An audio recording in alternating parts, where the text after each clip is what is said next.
God, who knew that being in the void for half a year would be dizzy? Like, jeez. Where even am I?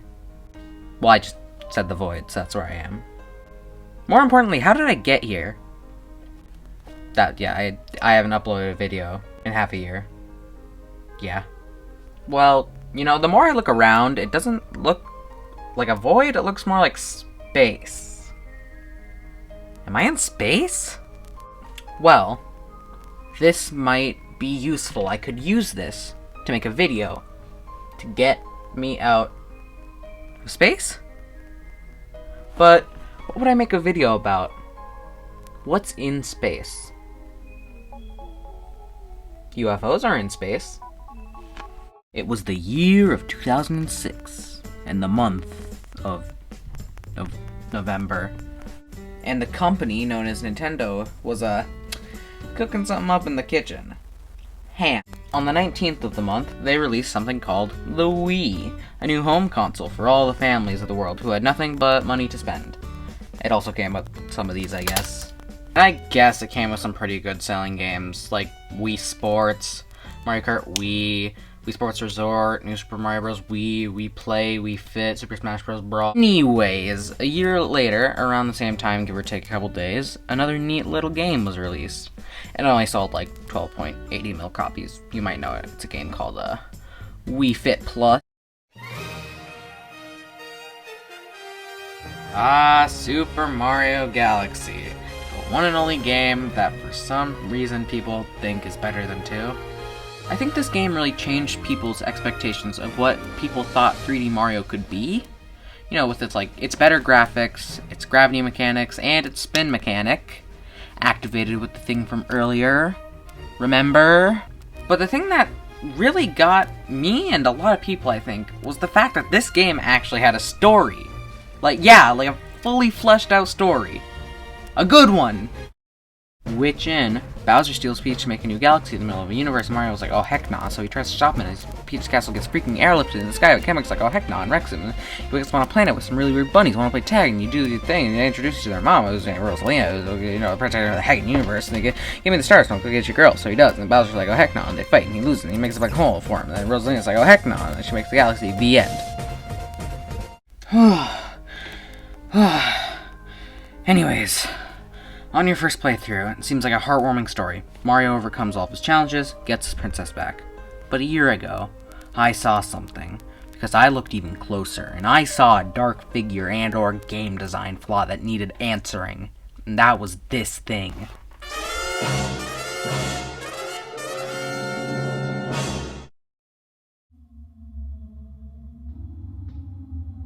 So first, let's recap what we know.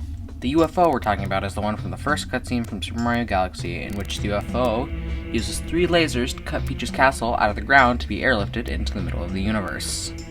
In the last video, I presented multiple pieces of evidence showing that, besides the first and last cutscene of this dang game, the UFO isn't there.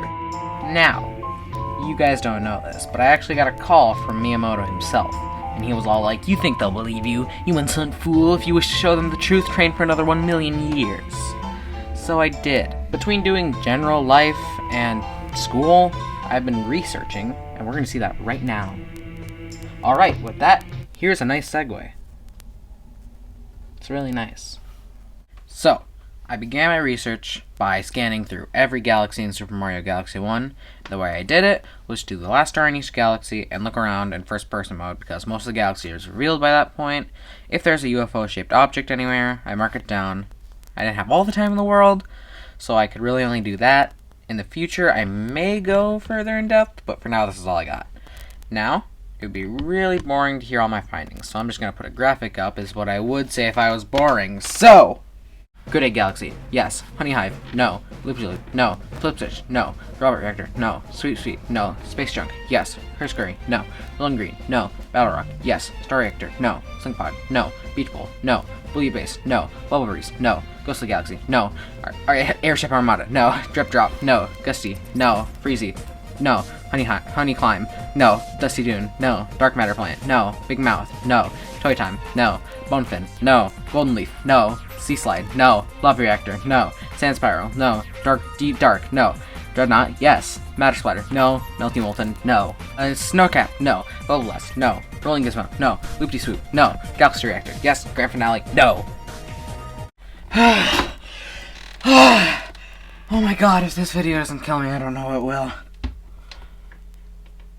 So, as you can see, there's not a lot of galaxies that have anything remotely close to a UFO-related object. But that doesn't mean there's none, so let's have a look at what there is.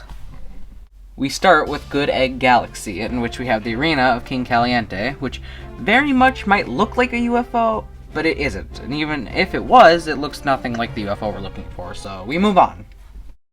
Next, we move to Space Junk Galaxy, which, as many Pikmin fans would notice, Olimar's ship, the SS Dolphin, is kind of just there floating. But it's still not the one we're looking for, so next. Finally, we have Battle Rock Galaxy, and oh my god, are those UFOs? Guys, we did it! We finally found them! Well, guys, as you can see, these are not the UFOs we're looking for. They are very close, but the Topman Tribe's UFOs are not them. So, is that it? I mean, is that just it? There's nothing else to look for? That's not it. I kept looking. That means we're going into Galaxy 2.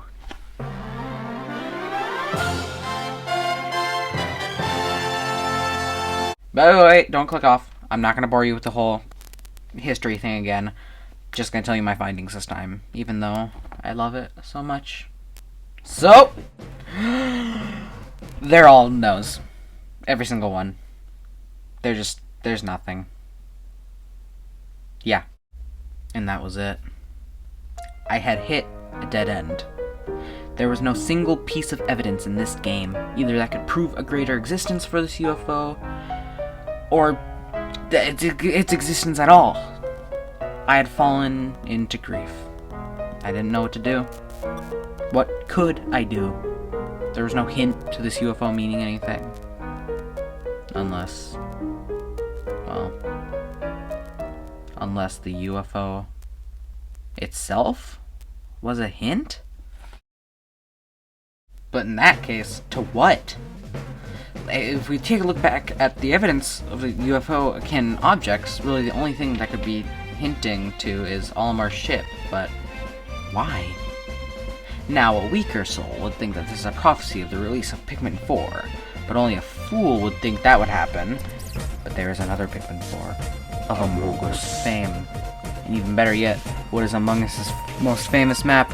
A spaceship. Therefore, it can only mean that Super Mario will be added to Among Us. Is what I would say if I was a blind man. Because you see, some things are still bothering me. You see, even though these are two different games, they still have the same elements as each other. I mean, you might say, Slowpoke, they have the same basic story. So wouldn't that make sense? But you misunderstand me. I never just said Galaxy 1. Because, if you look at the levels, you see galaxies like Throwback Galaxy, which is literally a level from Super Mario 64, and also stages like Sunshine Beach, which has Piantas and Pianta Culture from Sunshine. But how? How is this possible? To find that out, we need to go all the way back to the ending of Super Mario Galaxy 1, where a freaking black hole swallows the universe. But if you're a nerd like me, you'll know there's a theory that black holes could be wormholes. So that quite possibly could mean that when Rosalina made New Galaxy, that's just one of the many new universes that exist in this Mario cinematic universe that this black hole created. And if that means that the UFO isn't in New Galaxy, but was seen before the black hole, does that mean that... No. The UFO is a part of every Mario game? Hey, what is this green light that's around me? Oh, it's death. Okay.